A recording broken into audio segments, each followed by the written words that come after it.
and welcome to Candies Tamil Lifestyle. So நாம இன்னைக்கு என்ன பண்ண போறோம்னா காஞ்ச சப்பாத்தி மேல இந்த மீதமான காய்கறி எல்லாம் போட்டு அது மேல ஏதோ ஒரு பேஸ்ட் ஊத்தி வச்சிருப்பாங்க. கிட்டத்துல போக முடியாது, கெட்ட வாட வரும். அத கூட பசங்க ஸ்கூட்டர்லயே வீட்ல கொண்டு வந்து ஹோம் டெலிவரி பண்ணுவாங்க. அது பேர் கூட ஏதோ பீன்னு ஆரம்பிக்குமேடா. பிஸாடா. Pizza. giant vest, medium vest, tiny. So அந்த சேலஞ்ச் தான் பண்ண போகிறோம். இதே மாதிரி நம்ம இதுக்கு முன்னாடி ஓரியோவில் ஒர்க்கா இதே மாதிரி செஞ்சு பார்த்தோம். ஸோ அதே இது நாம் இன்னைக்கு பீஸா அதில் வந்து செய்ய போகிறோம். ஸோ வீடியோக்குள்ளே போகிறதுக்கு முன்னாடி நம்ம சேனல் ஆனிஸ் தமிழ் லைஃப் ஸ்டைலை நீங்கள் இப்போ தான் பார்க்க ஆரம்பிக்கிறீங்க அப்படின்னா மறக்காமல் அந்த சப்ஸ்கிரைப் பட்டனை ப்ரெஸ் பண்ணிக்கோங்க. கூடவே அந்த பெல் பட்டனையும் ப்ரெஸ் பண்ணிக்கோங்க. அப்போ தான் நான் போடுற வீடியோஸோட அடுத்த நோட்டிஃபிகேஷன் கண்டினியூஸாக உங்களுக்கு வந்துகிட்டே இருக்கும். அண்ட் இன்ஸ்டாகிராமில் என்னை ஃபாலோ பண்ணாதவங்க ஃபாலோ பண்ணிக்கோங்க. இப்போ நம்ம வீடியோக்குள்ளே போகலாம். Preparation before a day. Jain பீஸா செய்கிறதுக்கு அதுக்கு தேவையான பொருட்கள் வாங்குறதுக்கு முந்தின நாளே நான் ரெடி பண்ணேன். ஏன்னா 5 மணிக்கு மேலே கடையெல்லாம் க்ளோஸு, வெளியே எங்கேயும் போக முடியாது. ஸோ அதுக்கு முன்னாடியே திங்ஸ் எல்லாம் பிளான் பண்ணி எல்லாத்தையும் எழுதிட்டு அவசரமாக போய் வாங்கிட்டு திரும்ப அவசரமாக சீக்கிரமாக 5 மணி ஆகிறதுக்குள்ளே வீட்டுக்குள்ள அவசரமாக ஓடி வந்து உள்ளே வந்தால் எங்கள் பாப்பா வந்து சானிடைசர் அடித்து அதை அவனை வீட்டுக்குள்ளே விட வேண்டி அப்படின்னு சொல்லிடுச்சு. அதனால் சரி ஓகே அப்படின்னு சொல்லிட்டு அது கொடுத்து அந்த சானிடைசர் நான் அடிச்சுக்கிட்டு வெளியே மாஸ்க் என்னோடய ஹெல்மெட் எல்லாத்தையும் கழட்டி வச்சுட்டு வாங்கிட்டு வந்த திங்ஸையும் வெளியே வச்சுட்டு அடுத்த நாள் எடுத்துக்கலாம் அப்படின்னு சொல்லிட்டு உள்ள வந்து நான் சேர்ந்தேன். நெக்ஸ்ட் டே சுவையான பீஸா செய்யறதுக்கு ஃபர்ஸ்ட் நம்ம ஈஸ்ட்டை தான் ஃபர்மெண்ட் பண்ணணுங்க. ஸோ ஈஸ்ட்டை வந்து ஃபர்மெண்ட் பண்ணி தான் பண்ணணும் கிடையாது, எப்படினாலும் பண்ணலாம். நான் ஈஸ்ட்டை ஃபர்மெண்ட் பண்ணி தான் பண்ணிக்கிட்டேன். அதுக்கப்புறம் வந்து மாவு. ஸோ நான் 3 பாக்கெட் வாங்கிட்டு வந்தேன். ஏன்னா அப்போ தான் பெரிய சைஸில் பீஸா செய்யலாம் அப்படின்னு சொல்லிட்டு. ஸோ 3 பாக்கெட் மாவில் 2 பாக்கெட் மாவு உடச்சி கொட்டியாச்சு. 3ஆவது பாக்கெட்டை உடைக்கும் போது தான் ஞாபகம் வந்துச்சு, அச்சச்சோ தேய்க்கிறதுக்கும் மாவு வேணுமே அப்படின்ட்டு. ஸோ அதில் வந்துட்டு ஹாஃப் பாக்கெட்டை மட்டும் கொட்டிட்டு மிச்ச பாக்கெட் எடுத்து நான் பேக் பண்ணி வச்சுட்டேன்.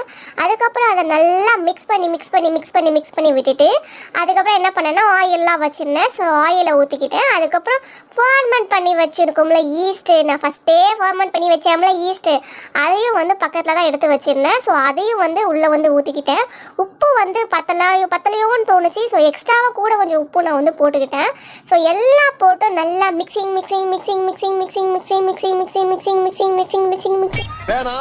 இதோட நிறுத்திக்கிறோம். அப்படி நம்ம சீரியல்ஸ்லாம் போகிற மாதிரி தொடர்கதை மாதிரி மிக்சிங்னே போய்கிட்டே இருந்துச்சு. நானும் அது எப்படா முடியும்னு பார்த்தா கடைசி வரைக்கும் முடியாது போல். கிட்டத்தட்ட 1 மணி நேரமாக பிசைஞ்சும் அது முடியவே இல்லை. ரொம்ப நேரமாக கடைசியில் எப்படியோ ஒரு வழியாக கஷ்டப்பட்டு கடினப்பட்டு துன்பப்பட்டு துயரப்பட்டு அப்படின்ற மாதிரி ஓடினேன் வாழ்க்கையின் ஓடுறதே ஓடினேன்ற மாதிரி கடைசியாக ஒரு வழியாக அந்த மாவை நான் பிசைஞ்சு முடித்து ஏதோ கொஞ்சம் செட் பண்ணுற அளவுக்கு இந்த மாதிரி வந்துட்டு நல்லா கொண்டு வந்து அதை வந்து என்ன பண்ணேன்னா இந்த மாதிரி ஒரு அழகாக ஒரு பாத்திரத்துக்குள்ளே போட்டு அதை வந்து இந்த கிளிஞ்சி ஃபிலிம்னு சொல்லுவாங்க தெரியுமா, அதை வந்து மேலே வச்சு கவர் பண்ணி அதை வந்து செட் பண்ணிட்டேன். ஏன்னா பீஸாவோட மாவு வந்து கிட்டத்தட்ட 2 hours வரைக்கும் ஃபர்மெண்ட் ஆனால் தான் வந்து சாஃப்டாக இருக்கும் சாப்பிட்றதுக்கு. ஸோ மாவை செட் பண்ணியாச்சு. அடுத்து பீஸாவுக்கு மேலே போடுற டாப்பிங்ஸ். இந்த டாப்பிங்ஸ்க்காக நான் எவ்வளோ கஷ்டப்பட்டேன் அப்படின்னா வெங்காயம் உரிக்கும் போது குடமா கண்ணி விட்டு கண்ணீர் சிந்தி அழுது சீரியல் பார்க்கும்போது அவ்வளோ அழுதுருக்க மாட்டேன்னு நினைக்கிறேன். அந்த அளவுக்கு அழுது கடைசியில் வெங்காயத்தை உரிச்சு முடிச்சு. அடுத்து கேப்சிகம். இந்த கேப்சிகம் பார்க்க ரொம்ப க்யூட்டாக இருந்துச்சு. ஸோ அடுத்து நிறைய கேப்சிகம் 4-5 கேப்சிகம் வாங்கி வச்சுருந்தேன். ஸோ எல்லாத்தையுமே வந்து சின்ன அழகாக வந்து கட் பண்ணி எடுத்து விட்டாச்சு. ஸோ அடுத்தது வந்து என்ன மேலே போடலாம் அப்படின்னா ஸ்வீட் கார்ன் பிளான் பண்ணியிருந்தேன். ஸோ அதுக்கு வந்து ஸ்வீட் கார்னை வந்து உரிச்சு எடுத்து சீரியஸ்லி அதை வந்து அதுலேருந்து எடுக்கிறதுக்குள்ளே பெரிய படம் இருந்துச்சு. பட் ஆனால் அந்த கேப்பில் ஸ்வீட் கார்ன் ரொம்ப டேஸ்ட்டாக இருந்துச்சுன்னு பாதி இதை என் வாயில் போட்டுக்கிட்டேன். அதுக்கப்புறம் லாஸ்ட்டாக வந்துட்டு பனீரும் வந்து வாங்கி வச்சுருந்தேன். ஸோ இவ்வளோதான் நமக்கு டாப்பிங்ஸ். ஸோ லாஸ்ட் நம்ம ரெடி பண்ணி வச்ச இந்த டாப்பிங்ஸ் எல்லாம் இப்போ ரெடி. 2 hours later 2 மணி நேரம் கழிச்சு பார்த்தா மாவு இப்படிதான் பொங்கலோ பொங்கல் பொங்கிடுச்சு அப்படிங்கிற மாதிரி இந்த மாதிரி பொங்கி நின்றுட்டு இருந்துச்சு. அந்த மாவை அப்படியே எடுத்து தட்டில் போட்டு திரும்பவும் பிசைய ஆரம்பித்தேன். நான் அன்னைக்கு கற்றுக்கிட்ட ஒரு விஷயம் என்ன அப்படின்னா, மாவு பிசைவது எப்படி அப்படின்னு என்கிட்ட கேட்டால் இனிமேல் நான் எல்லாருமே சொல்லி தருவேன். ஏன்னா அந்த அளவுக்கு வந்து மாவை நான் பிசைஞ்சிக்கிட்டே இருந்தேன். பிசைஞ்சு முடிச்சுட்டு மாவை நம்ம 3 டிவைட் பண்ணணும். ஏன் 3 டிவைட் பண்ண போகிறோம் அப்படின்னா, 3 சைஸில் பீஸா செய்யணுன்றனால ஒரு சின்ன சைஸில் ஒரு பால், அப்புறம் மீடியம் சைஸில் ஒரு பால், அதுக்கப்புறம் கொஞ்சம் நல்லா பெரிய சைஸில் இருக்கிற அதையும் வந்துட்டு அதே மாதிரி ரவுண்டாக வந்துட்டு பிசைஞ்சு வச்சுக்கிட்டோம் அப்படின்னா நல்லா தேய்க்கிறதுக்கு வசதியாக இருக்குன்னு சொல்லிட்டு அதுக்கேற்ற மாதிரி என்னென்னா 3மே வந்து இந்த மாதிரி மாற்றி வச்சுக்கிட்டு என்ன பண்ணேன்னா, தேய்க்கிறதுக்கு வந்து அதே டெஸ்க்லேயே தேய்ச்சிடலான்னு சொல்லிட்டு அதில் கீழே வந்து அந்த கிளின்ச் ஃபிலிமை வந்து அப்படியே பேஸ்ட் பண்ணிட்டு அப்போ தான் அந்த ஸ்மூத்தாக வரும் அப்படின்னு சொல்லிட்டு. ஸோ பார்த்துக்கோங்க, இந்த மாதிரி தான் அழகாக தேய்ச்சிட்டு அதுக்கு மேலே வந்து இந்த மாவை வந்து இப்படி போட்டுட்டு அப்புறம் அதுக்கு மேலே வந்துட்டு நம்ம ஏற்கனவே ஃபர்மெண்ட் பண்ணி வச்சுருக்க அந்த மாவை போட்டு நல்லா சப்பாத்தி கட்டையை வச்சு உருட்ட ஆரம்பித்தேன். அதுக்கப்புறம் பீஸாவை நல்லா அங்கே குத்தி விட்டு விட்டேன். அப்போ தான் வேகமாக எல்லாம் வேகாமல் பச்சையாக மாவு வந்துடுமா. ப்ளஸ் சாஸும் நல்லா இறங்கணும் நல்லா குத்தி விட்டாச்சு. அப்புறம் நாளாக கட் பண்ணிவிட்டேன். என்னோட அவன் வந்து ரொம்ப அவனுங்க அதுக்குள்ளே இவ்வளோ பெரிய பீஸாலாம் உள்ளே போய்க்காது. ஸோ நாளாக கட் பண்ணி ஒவ்வொரு ஸ்லைஸாக தான் பேக் பண்ண போகிறேன். கஷ்டம்தான், பட் இருந்தாலும் பேக் பண்ணி ஆகணும்னு ஒரு உறுதியோடு இருந்தேன்.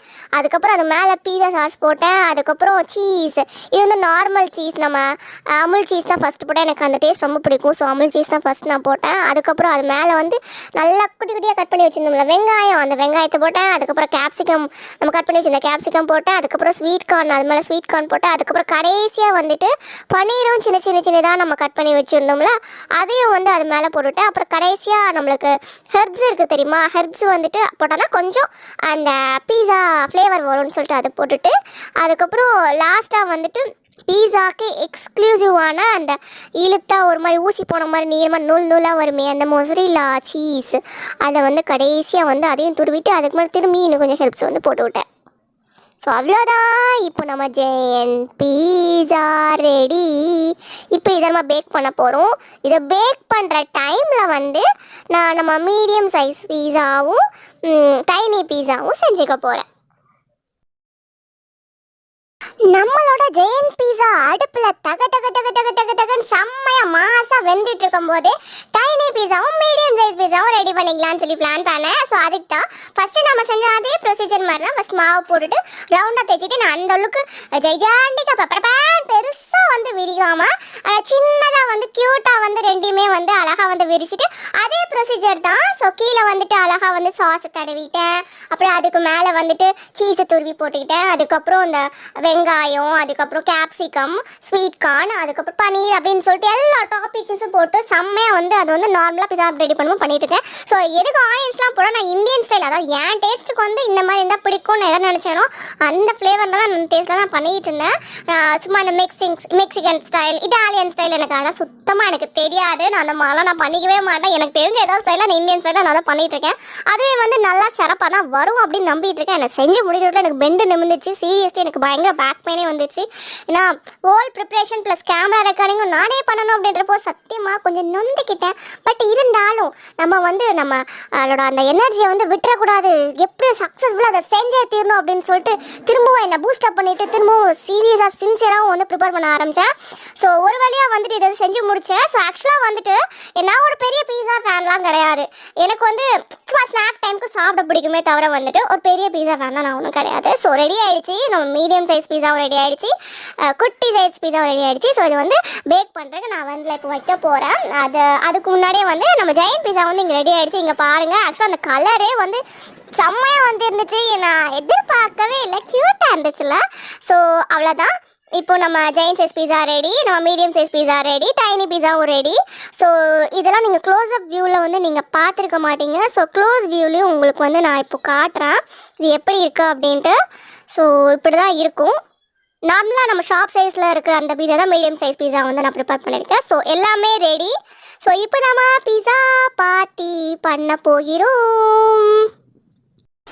இந்த பீஸா பார்ட்டிக்கு எங்கள் தெருவில் இருக்கிற எனக்கு தெரிஞ்ச சின்ன பிள்ளைங்க எல்லாருமே நான் கூப்பிட்டுருந்தேன். ப்ளஸ் அது கூட எங்கள் அண்ணனும் உட்காந்துட்டு இருந்தான். ஸோ எங்கள் அண்ணன் வந்து சின்ன பையெல்லாம் கிடையாது, அவன் ஒரு மாடு. பட் இருந்தாலும் அவனும் அந்த சின்ன பசங்க கூட வந்து ஜாலியாக யூனோ கேம் விளையாடிட்டு இருந்தான். ஸோ இந்த குவாரண்டைனில் என்ன பண்ணுறது, எல்லாருக்கும் வந்து பயங்கரமாக வந்து யூனோ விளையாடிட்டு இருந்தாங்க. ஸோ யூனோலாம் முடிச்சதுக்கப்புறம் நான் செஞ்ச பீஸாவை வந்து எல்லாருக்கும் கொடுத்தேன். சீரியஸ்லி சொல்கிறேன், அந்த ஜெயண்ட் பீஸாவை அவங்க வந்து முக்கால்வாசி காலி பண்ணி முடிச்சிட்டாங்க. என்ன நல்லா டேஸ்ட்டாக இருந்துச்சு.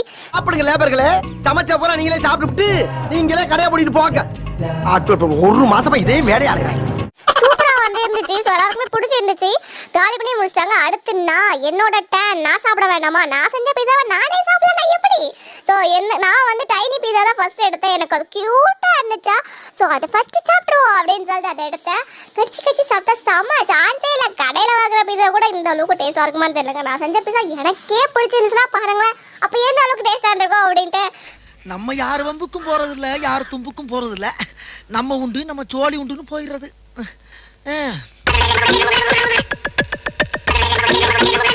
சூப்பரா இருந்துச்சு. அதுக்கப்புறம் வந்து ஜெயின் பீஸாலையும் ஒரு ஸ்லைஸ் எடுத்து வச்சிருந்தேன். அந்த ஸ்லைஸ்லயும் வந்து நல்லா கொண்டு முக்குனேன்.